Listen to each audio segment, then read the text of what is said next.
Guys, good morning sa ating lahat. Gusto ko lang i-share sa inyo yung ating crayfish, behavior ng ating crayfish after ng mating nila. Nawawalan sila ng malay, pero hindi po pare-parehas yung tagal na sila nawawalan ng malay. Sa aking obserbasyon, nasa 30 minutes. Ang nangyayari po kasi sa kanila, mawawalan sila ng malay. After 10 minutes, maglalakad uli, babangon. Pagkatapos sa paglalakad nila, matutumba na naman sila, mawawala na naman sila ng malay, at inaabot sila talaga ng 30 minutes na walang malay.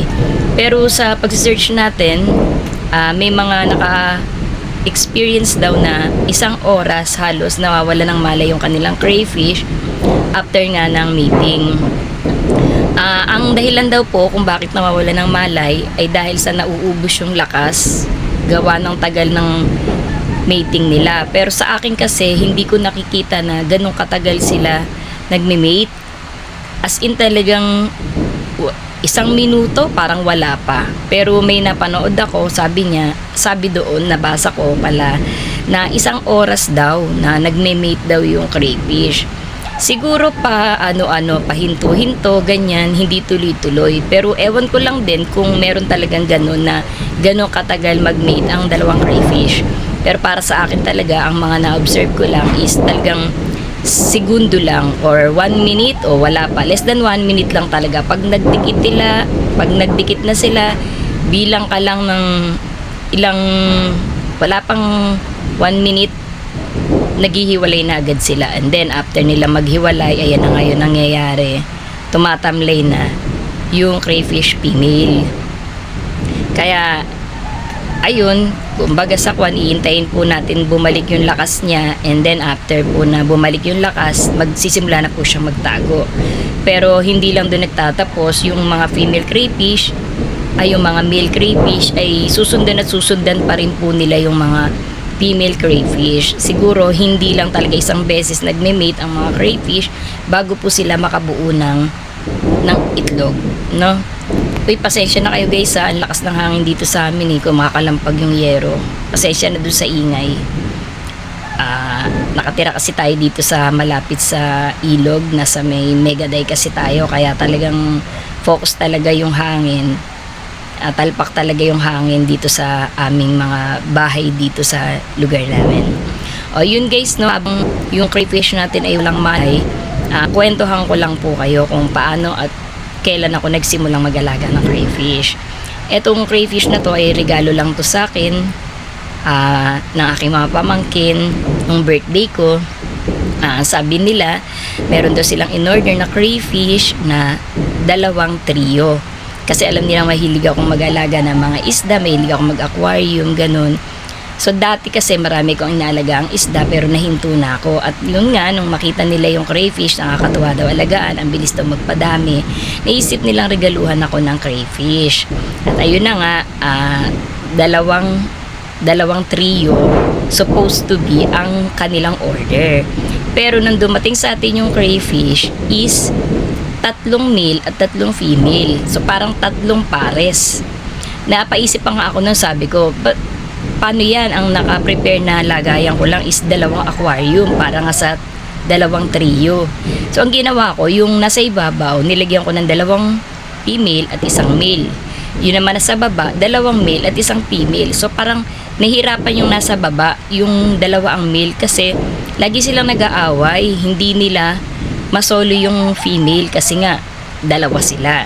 Pero yung nasa taas, mas unang nagbuntis yung nandoon kasi 2 silang babae at 1 lang yung lalaki.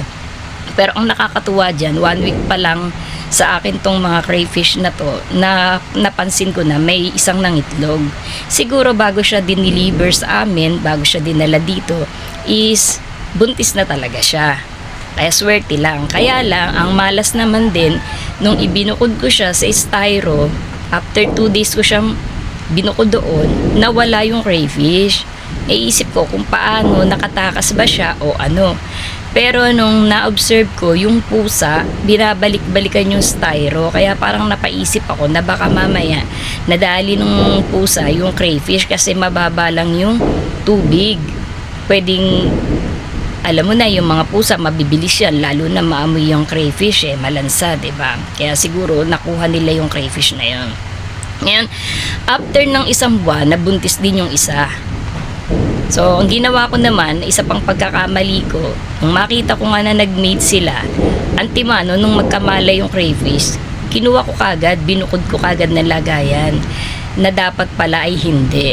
Siguro kasi isang beses pa lang sila nagme-mate, noong ibinukod ko at inilipat ko ng aquarium yung crayfish na female na yon, nagbuntis siya pero hindi po na-fertile yung kanyang mga itlog. Ang dami nga sana pero ayun, unti-unti din nalaglag yung mga itlog, humiwalay din sa katawan ng crayfish female.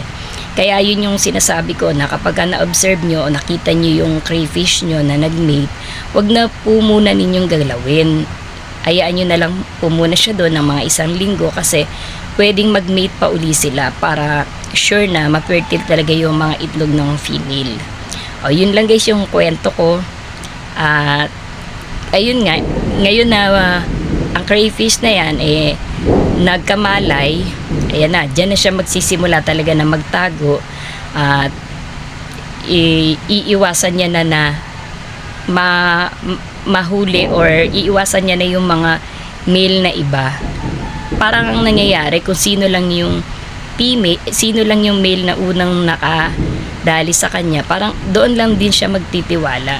Iiwas siya doon sa mga ibang male na lumalapit sa kanya. Parang ganun yung observation ko. Kaya parang napaisip ako na kung sino lang talaga yung unang nakamate ng female crayfish, yun lang talaga din doon lang din talaga siya uli papayag sa susunod. Hindi po siya papayag ng lahat ng male crayfish makakamate niya.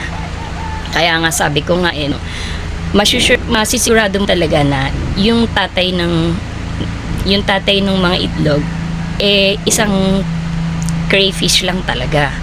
Kasi nga dahil ang attitude nga ng crayfish stick to one talaga. Yun yung observation ko. Hindi ko pa rin alam kung nangyayari sa iba o nangyayari ba talaga sa crayfish yung kahit sinong male crayfish pwedeng makamate niya at the same time, 'di ba? Kaya bali ayun na nga, sa totoo lang ang dami na sanang craylings natin, pero dahil sa may mga pagkakamali tayo, may mga nasayang din tayong mga craylings kasi hindi pa natin alam noon yung tamang dapat gawin.